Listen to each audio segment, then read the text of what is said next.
Hi everyone, welcome back. My name is Debbie. Thank you for stopping at my channel. I hope you would subscribe, like and comment down on this video.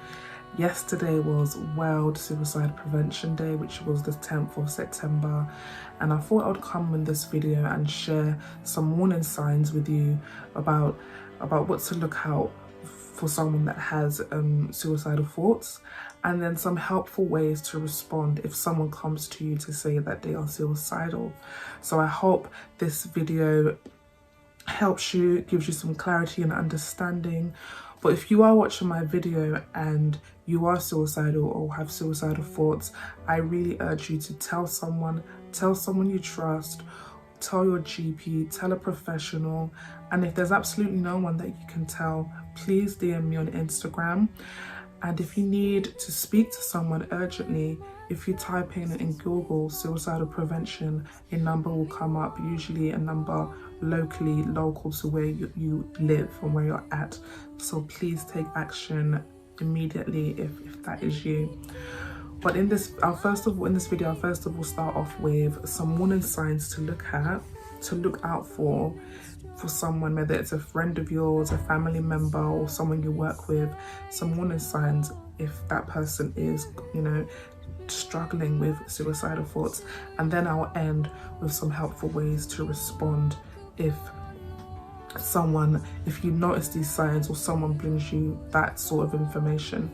So the first warning sign, and the very obvious warning sign, is that they say it, they tell you.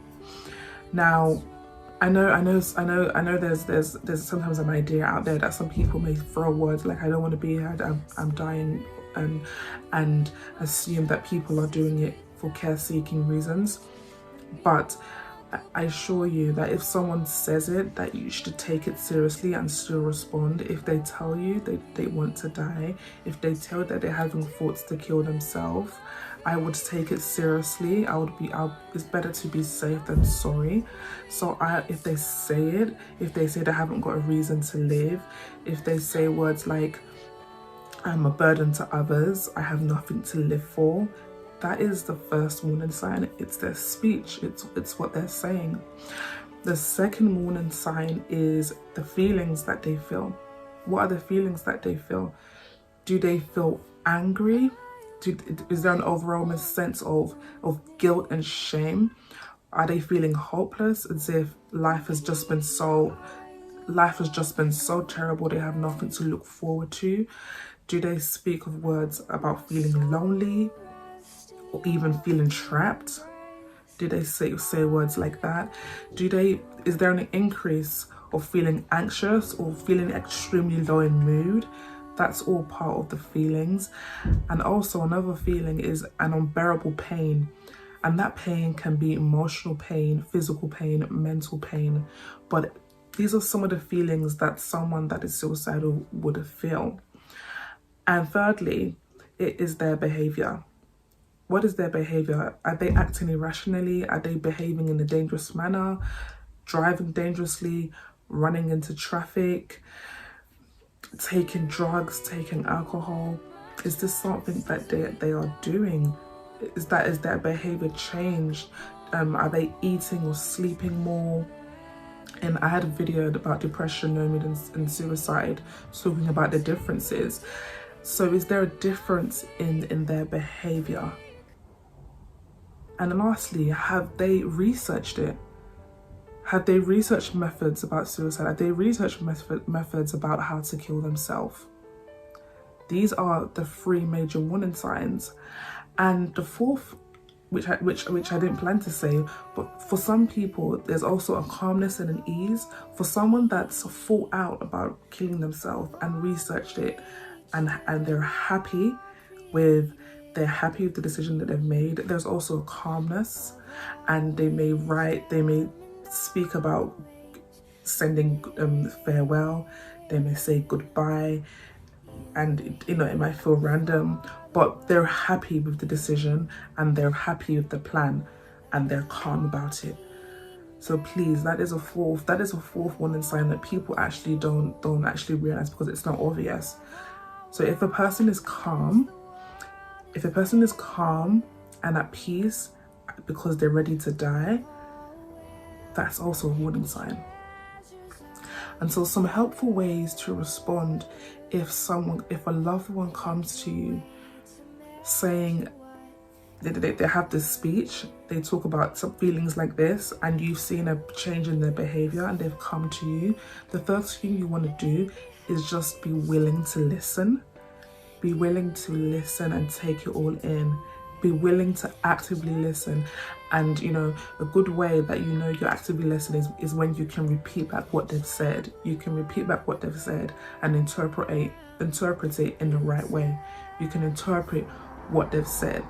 So you want to actively listen and allow that individual to express exactly what they're feeling.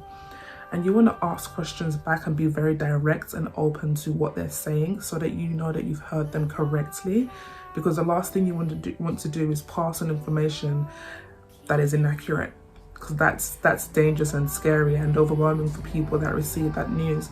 So you want to ask questions to get clarity and be direct. The second thing you want to do is not overreact. Don't act shocked and be like, oh my God. Don't begin to worry. Don't begin to panic. Because that's the last thing someone needs is for you to then become burdensome, over-worrying, overbearing. And you also don't want to act judgmental. You don't want to act judgmental and begin to say things like, people are living worse off than you. Just be strong and brush it off. I assure you, no one wakes up in the morning and wishes to have suicidal thoughts. So the last thing you want to do is overreact. The last thing you want to do is be judgmental. And the last thing you want to do is even punish someone for having suicidal thoughts. They didn't ask for those thoughts. So that's the last thing you want to do. Another helpful thing for you to do is to say that you won't keep it a secret. So do not be sworn to secrecy, because you want to get support from every avenue about how you can help this person. So don't tell them you're going to keep it a secret. Tell them that you will seek support from a professional and you will seek support about how to best keep them safe. And the next thing you want to do is take action. Take action. If you live with the person, try to remove all dangerous items, take away ligature opportunities, take away pills, take away weapons, anything that they can harm themselves with, take it away from them so that it's not in their sight. It's not about patronizing them or saying you don't trust them, but it's just taking away, putting limits on acting on these dangerous thoughts. And lastly, my last helpful tip to respond to someone that brings suicidal thoughts is to offer hope. Offer hope and offer helpful solutions.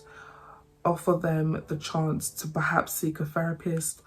Offer them to speak to a professional or a suicide prevention helpline. Offer them hope.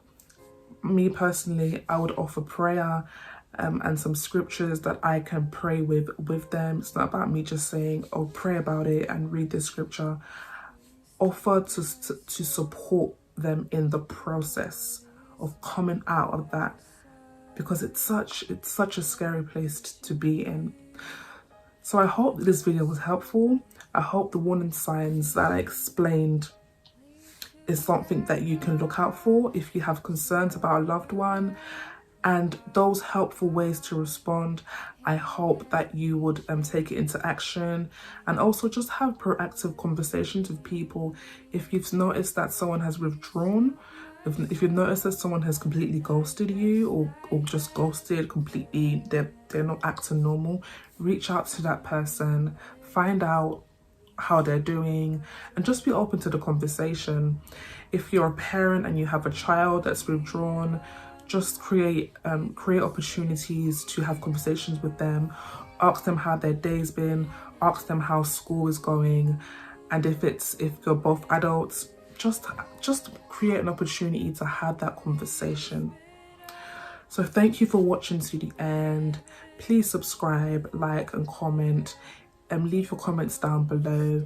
And if you need to message me on Instagram, please do, and I will respond. All right, bye.